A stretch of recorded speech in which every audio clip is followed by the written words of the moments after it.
பிஸ்மில்லாஹிர் ரஹ்மானிர் ரஹீம். மதீனாவுடைய வரலாற்றிலே இந்த இடத்துடைய பேர்தான் வாதி புத்ஹான். புத்ஹான் என்ற கணவாய் உள்ள இடம். ஸல்லல்லாஹு அலைஹி வஸல்லம் இந்த இடம் சொர்க்கத்தில் உள்ள இடம் என்று ஸல்லல்லாஹு அலைஹி வஸல்லம் கூறினார்கள். இதே போன்று ஸல்லல்லாஹு அலைஹி வஸல்லம் பல ஹதீஸ்களில் இந்த புத்ஹானை பற்றி சொல்லியிருக்கிறார்கள்.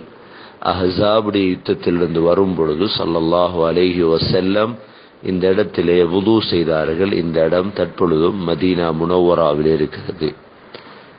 ஸல்லல்லாஹு அலைஹி வஸல்லம் சாபித் பின் கைஸ் பின் ஷம்மாஸ் ரலியல்லாஹு அன்ஹு அவர்கள் நோயாளியாக இருந்த சமயம் நபி அவர்கள் அவரை நோய் விசாரிக்க சென்று இந்த கணவாயுடைய மண்ணை எடுத்து அதில் தண்ணீரை தெளித்து சாபித் பின் கைஸுடைய மேலே தடவியதாகவும் சில ஹதீஸ்களில் பதிவு செய்யப்பட்டிருக்கின்றது.